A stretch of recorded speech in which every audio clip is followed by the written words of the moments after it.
मैं दिग्विजय सिंह को बहुत अच्छे तरीके से जानता हूँ साहब। जब भी वो हंसकर बोलते हैं तब बहुत समाज के अंदर डिस्टर्बेंस होता है। बड़ा रिकॉर्ड है उनका, मैं रिकॉर्ड को जानता हूँ। आज भी हंसकर बोले, मैंने बोला क्या निहितार्थ थे, फिर मैंने ध्यान से उनकी चीज को याद कर सोचा तो मुझे मालूम पड़ा कि इन्होंने कहा कि भाई किसी का छीनकर तो नहीं लगू। ये गुर्जर और बकरवाल को लड़ाना चाहते हैं, गुर्जर और बकरवाल को लड़ाना चाहते हैं। मैं आज फिर से कह देता हूं मान्यवर, बैठ जाइए दिग्विजय जी, अब हो गया, लोग समझ चुके हैं आपको, बैठ जाइए। मान्यवर, मान्यवर, he is not yielding, he is not yielding, he is not yielding. Go ahead, Honorable Home Minister. He is not yielding, he is not yielding. मान्यवर, मैं स्पष्टता करना चाहता हूं, गुर्जर भाइयों की एक भी सीट लिए बगैर बड़े संवेदनशीलता से बकरवाल भाइयों को दिया जाए, हमें कोई आपत्ति। गुर्जरों को जो फायदा मिला है उसमें कोई बदलाव नहीं होगा। ट्राइबल के सारे फायदे एजुकेशन में और बाकी सारे नौकरियों के रिजर्वेशन में जितने भी फायदे गुर्जर भाइयों को मिल रहे हैं, पहाड़ियों को मिल रहे हैं, वो पहाड़ियों को जो भी मिलेगा वो उसके अलावे मिलेगा। एक भी नौकरी ना खत्म होगी, ना एक भी शिक्षा की सीट खत्म होगी। पूरा का पूरा अधिकार आपका भी रहेगा, उनका भी। मान्यवर, एक बहुत बड़ी चर्चा चली कि जवाहरलाल नेहरू जी का कश्मीर के लिए कंडक्ट और इस पर हमारा नजरिया थोड़ा तंग है। जहां तक तंग नजरिए का सवाल है साहब, देश की एक भी इंच जमीन का सवाल है, हमारा नजरिया तंग रहेगा, हम दिल बड़ा नहीं कर सकते। किसी को अधिकार नहीं है अपने बड़े हृदय को दिखाने के लिए देश का एक भूभाग देश से चला जाए और मूक दर्शक बनकर खड़े रह जाए, किसी को अधिकार नहीं। मैं आज फिर से कहता हूं, ये आरोप से मैं सहमत हूं, हमारा नजरिया तंग है। देश की एक इंच जमीन भी जाती है तो इसके लिए भारतीय जनता पार्टी का हर कार्यकर्ता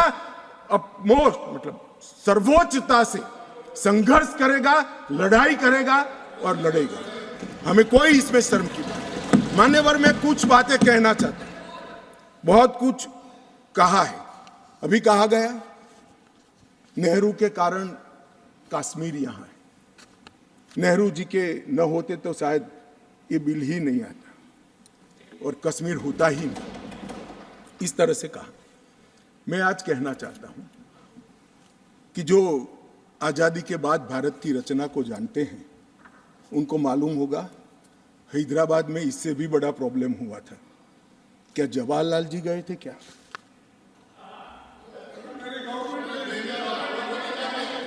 तो यहां गवर्नमेंट नहीं, यहां नेहरू। क्या कर रहे हो खड़गे जी, अभी भी वापस आओ।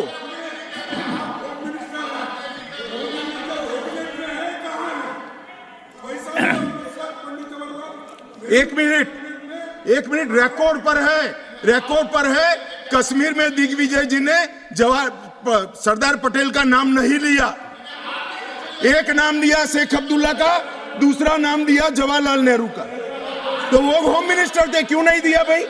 अब सुनिए दिग्विजय जी, अब सुनिए, सुनना पड़ेगा, ऐसे नहीं चलेगा। हमने सुना है, धैर्य से सुना है। मान्यवर, जूनागढ़ में क्या जवाहरलाल नेहरू गए थे? हैदराबाद में जवाहरलाल नेहरू गए थे? लक्षद्वीप में जवाहरलाल नेहरू गए थे? जोधपुर में जवाहरलाल नेहरू गए थे? जवाहरलाल नेहरू एक ही जगह काम देखते थे, जम्मू कश्मीर में, जिसको आधा छोड़कर आ गए।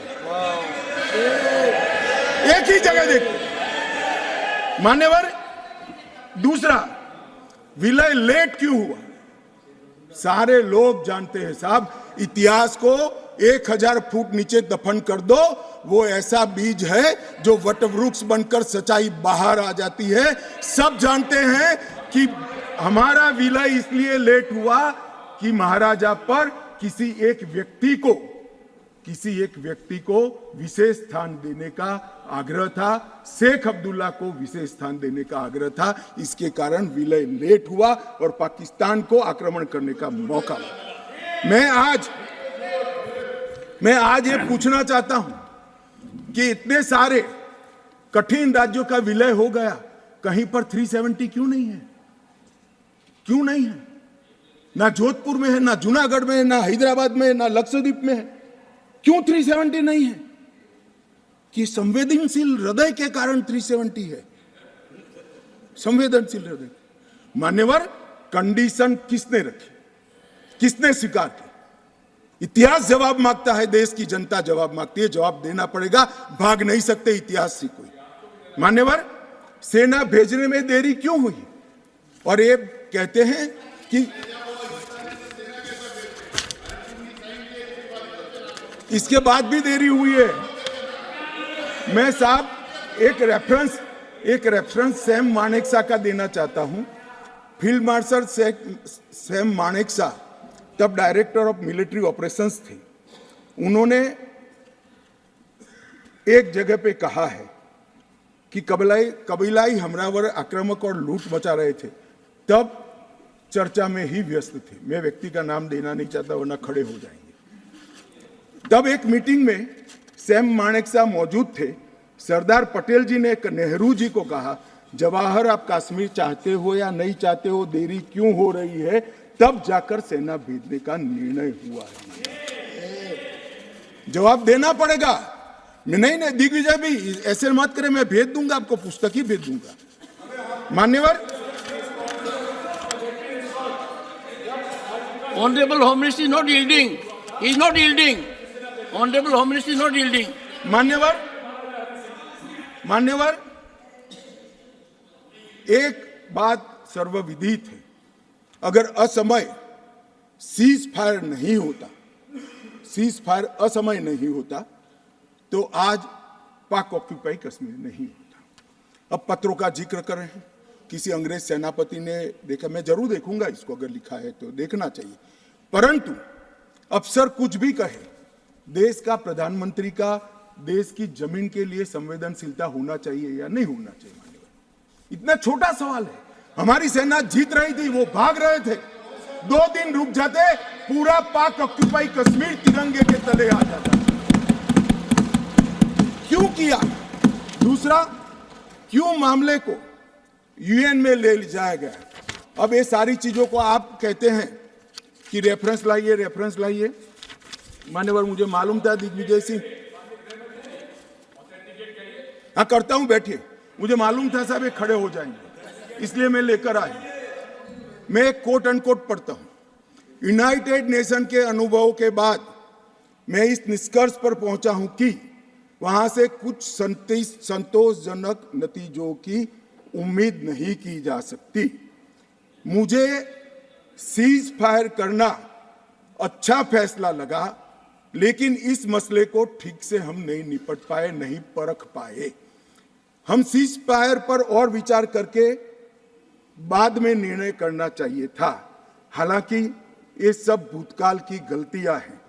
ये जो कोट है किसी और का नहीं है, जवाहरलाल नेहरू का है। अब उनको तो मानोगे या नहीं मानोगे कि उन्होंने गलती की है, स्वीकार करी है। और साहब एक मिनट, सोर्स भी बता देता हूं। Nehru memorial museum and library, Jawaharlal Nehru connection, JNSG 143 part 1।